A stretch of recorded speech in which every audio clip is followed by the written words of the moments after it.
4 ans et 6 mois de prison, c'est la peine infligée ce jeudi au joueur brésilien Dani Alves par le tribunal supérieur de justice de la cité catalane. Une peine largement inférieure à celle de 9 ans de prison requise par le parquet à l'encontre du footballeur qui pourra faire appel de ce verdict. Dani Alves a par ailleurs été condamné à verser 150 000 € à la victime, à 5 ans de liberté surveillée une fois sa peine purgée et à se tenir éloigné de la victime pendant 9 ans et demi. Les faits remontent à la nuit du 30 au 31 décembre 2022.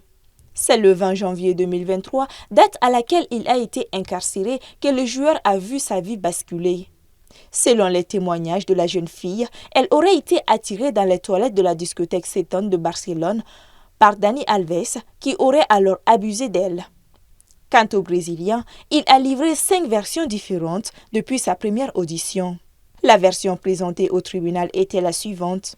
Après une soirée alcoolisée, il s'est rendu dans la discothèque avec un ami, a invité la future plaignante et ses amis à sa table et a eu une relation sexuelle consentie avec elle. Une version qui a été mise à mal par les images visibles à la sortie de la boîte de nuit et par certains témoignages. La Cour, de son côté, a retenu M. Alves coupable pour agression sexuelle avec pénétration. Il existe des éléments de preuve qui, au-delà du témoignage de la plaignante, permettent de considérer la violation comme prouvée, a indiqué le tribunal dans un communiqué. Ajoutons que l'accusé a brusquement saisi la plaignante, l'a jetée au sol et l'a pénétrée vaginalement alors que la plaignante disait non et qu'elle voulait s'en aller, a-t-il ajouté.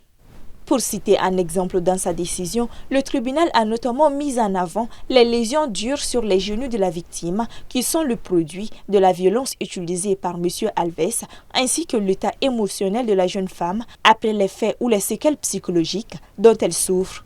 Pour rappel, l'ancienne star du Barça et du PSG était en détention provisoire depuis plus d'1 an. Une histoire qui fait penser à d'autres stars du sport, tels que le boxeur Mike Tyson, qui avait été condamné pour viol en 1992 avant d'être libéré en 1995, ou encore Benjamin Mendy, accusé et reconnu ensuite non coupable des accusations formulées contre lui.